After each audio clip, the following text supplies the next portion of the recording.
Hey everybody, this is Jo.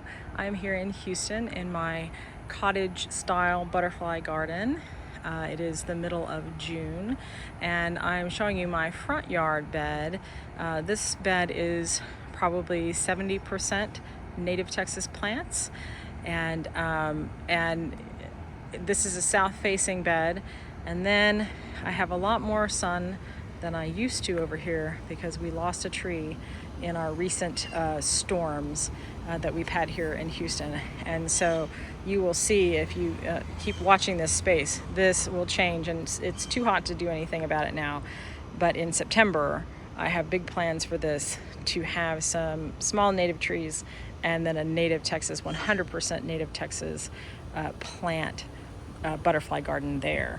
And so I'm excited about that, but we're so sad to see this beautiful silver maple go. I've got a cute couple of things that I was worried about them. They seem to be doing okay because they went from almost full shade to complete sun. This beautiful crinum lily, look at that, incredible. And then I've got a little white Cape plumbago back here, and then I've just started sprinkling seeds because this looks so terrible.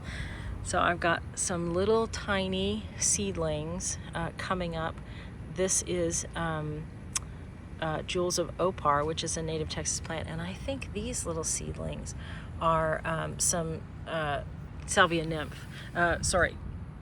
salvia coral nymph, which I have everywhere. And I'm shooting this very late in the evening, and so you can only see the color of that coral nymph salvia, but they've closed up for the day.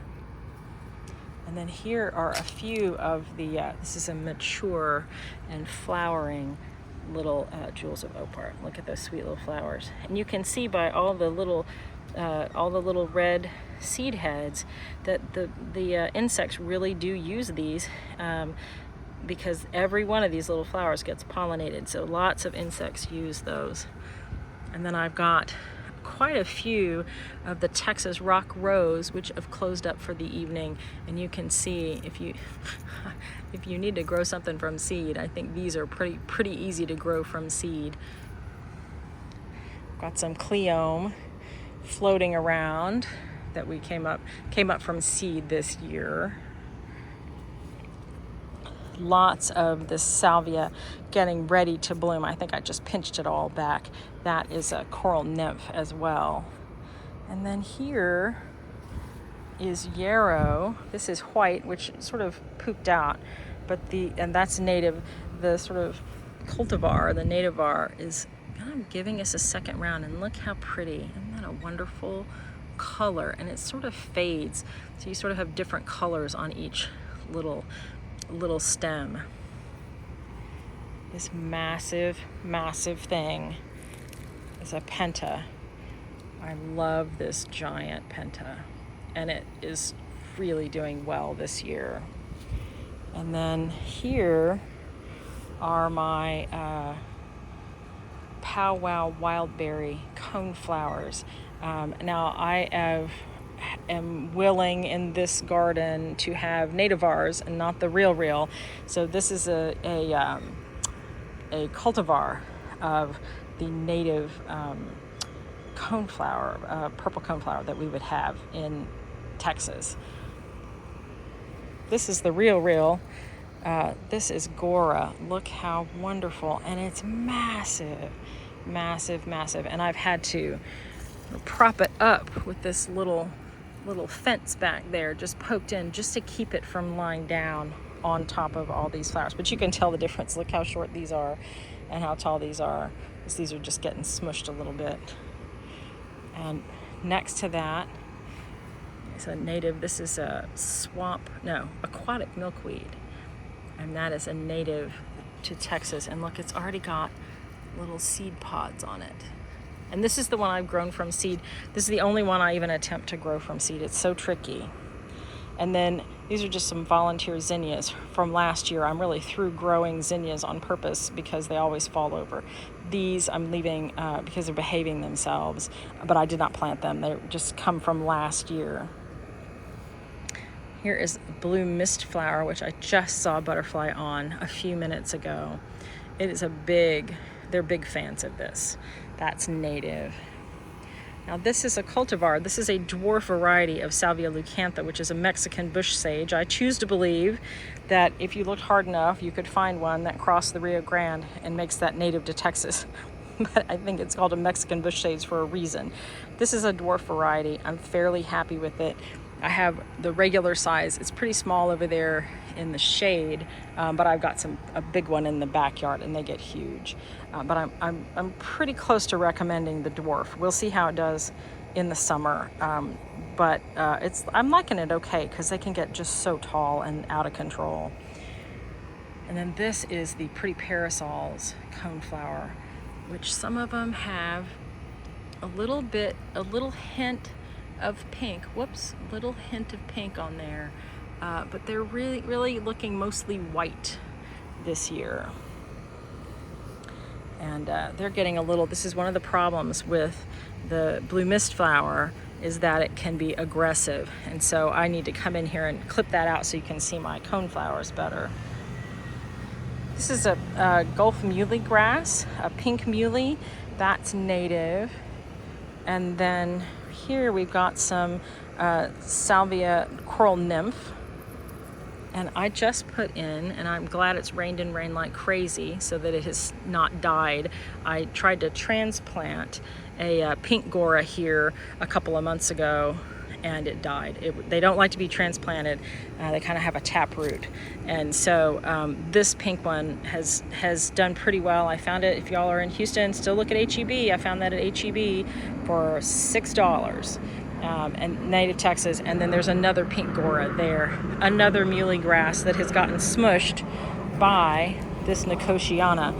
It's finally trimmed it back. Look how beautiful.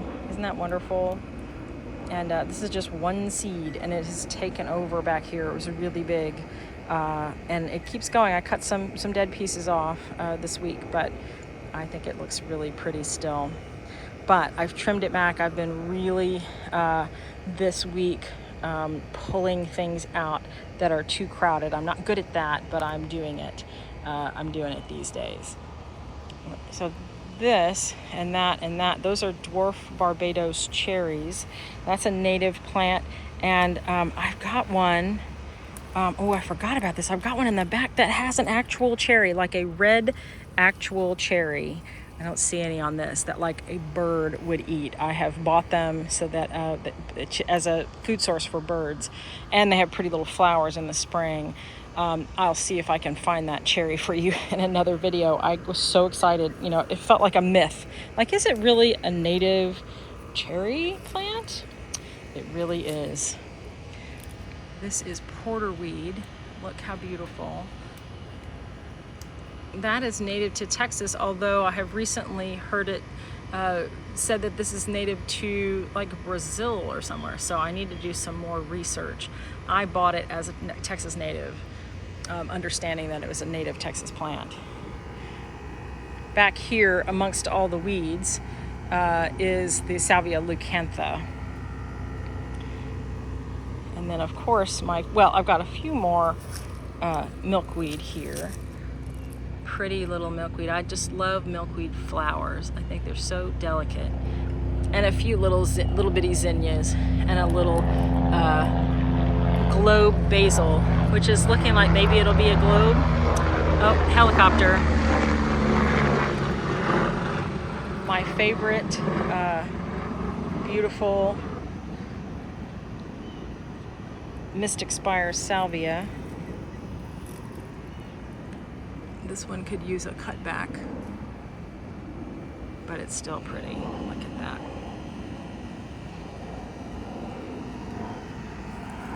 I'm going to take you further back in to show you how beautiful. This is an oak leaf hydrangea. It has been gorgeous for so long, y'all.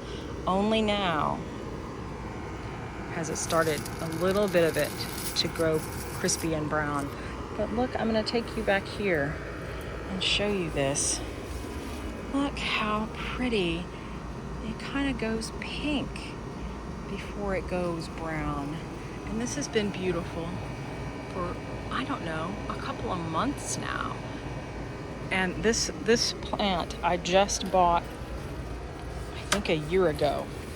I think I planted it last spring from a probably 3-gallon pot, and it's huge. I'm loving it so much. And then I've got some wood fern down here that's native. And then this is a wonderful Jane magnolia tree. And then over here, oh, I should have stayed back there. I'm gonna peek over the fence for this video. This is a wax myrtle. This is native, and it feeds a lot of birds. It gets tons of berries on it in the fall, and it feeds a lot of birds. And I just think it's a lovely tree. And I've limbed it up. You can see I've got new growth. I haven't been back here, but I limbed it up because I think it's got a pretty form with multiple trunks.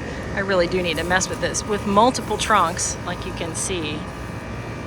A little dead in here. And then a big puff on the top. And this is one of the things I'm going to replace. My idea is to replace the tree that fell, and then we had to cut the rest down, with 3 of these in a triangle. And so that's my idea. I don't know if that'll come to fruition. And then you can see over the fence, sorry about the noise there.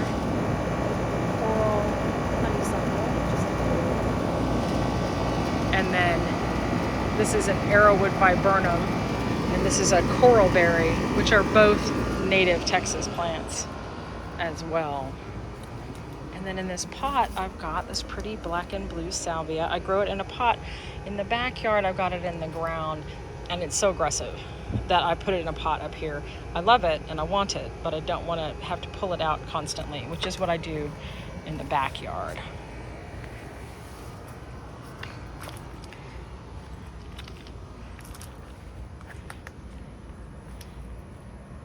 This is another viburnum called a Walter's viburnum that has little white flowers in the spring, but also in the winter. I don't know whether they, I guess they bloom in the winter and sort of last until spring. Evergreen. This one is beautiful, little shrubby, round. I've trimmed it into shape a little bit. That one looks good, but it's not nearly the great shape that the other one is. And then this one, about most of it died. And so I just have a little bit here, but it's holding on, and it's still a pretty little bush. More cleome, so pretty. Here's a whole giant pot of aquatic milkweed. And I'm gonna put that in the ground. I'm kind of waiting for this to be established enough for me to dig it up and move it and put it in the ground. I'll probably wait until September, October to do that. Let it cool off again. Now back in here, I've got, okay, this is cracking me up. That is a Belinda's Dream rosebud. Okay, I dug up old Belinda's Dream back here a year ago because it would never bloom. And it came back from the root. And here we go. Well, hello, Belinda. Nice of you to join us, but you're not supposed to be here, but that's fine. More coral nymph. And then I've got this little, I kind of feel like somebody's sleeping on it. This is another white gora back here, and I might do something to sort of prop it up because I would like it to be like this one here. It'd be nice for it to fill in this hole and be a big puff ball. And then I've got more. This is a Salvia farinacea. That is native Texas, mealy blue sage. And then in here, I've got, there's a lot of mealy blue sage in here, lots of Salvia farinacea. And then, see if I can step back here. This right in the middle is more Texas sage. And it was getting crowded out. It's closed up for the night. It's this whole thing, and it was getting crowded out. So I pulled a lot of stuff out, a lot of just little self-sown little salvias. But I bought a little bit more of this, and I think this is a sweet combination of the salvia farinaceae and this pretty pink. And it's a really nice combo if you're looking at it native, to have the tall wispy salvia farinaceae and then the pink Texas rock rose, which is kind of a sprawling plant, but I want it to sprawl over there.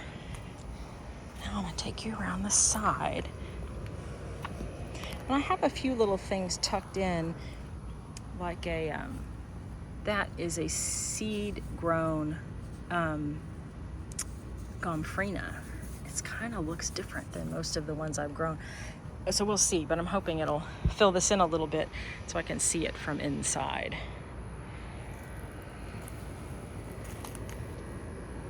And then this is a little salvia that's like coral nymph but not. It's paler pink, and it's a sort of a very diminutive variety. I planted it here thinking it was going to be taller, but I've got a lot of it self-sown in the gravel in the backyard, and I'm going to take some of that and put it in the front because it's very little and dainty. And then here's some more gomphrena that I popped in here from seed. So that'll be nice when that really starts to bloom in the summer. And then I've missed, there aren't any flowers on it right now. This is loosestrife. That's native to Texas. You can just kind of see the color of the flower, but I don't have any blooms to show you. And then, ooh, I'm so excited, y'all. This is my desert willow. I put it in a pot because it likes to not be wet, and this is Houston, but look at that. Y'all, isn't that gorgeous? Isn't that amazing? Now, this is my problem, is I don't know what's happening to the leaves. So if you have any advice for what I should do about this right now, ignore it is my current plan, but I don't know what's going on with it. And my blue plumbago is finally sort of taking center stage out here and looking nice in that pot. The rose is kind of pooped out. This is a mutabilis. It's got a few little flowers on it, but it's mostly, it's pretty hot. So it's mostly done for a little while anyway. There is fragrant mist flower down there. It never blooms, but I have it as a butterfly host, so I don't really care if it blooms. You guys, I have a new cat. You guys, look. Hey, yo, pumpkin. This is Buttercup. I will tell a story of Buttercup later. He showed up. We thought he was a girl, which is why he has a girly name. And I've done everything I can do to find out who he belongs to. But he belongs to me now. He is the nicest kitty in the whole universe. And we're in love with him. And so he's our kitty. He just showed up. And sometimes that's what happens, is that kitties show up and you just keep them. We've had signs up and everything online, and we've done all our due diligence to find us people, and we have not found them. And so we're just gonna keep him and love him. Down in here is a lyre leaf sage, which kind of looks pitiful back there, but that's okay. Nothing much grows back there anyway. It seems happy enough. Hello, pumpkin. Yes, and he and Mrs. Doubtfire seem to be perfectly fine with each other. She's let him know she's a little bit in charge, but she's very gentle with him, and he's very gentle with her. And so that's one of the reasons we're like willing to keep this baby. Okay, banana peppers. Maybe I should come back out and pick some. They've gotten pretty big.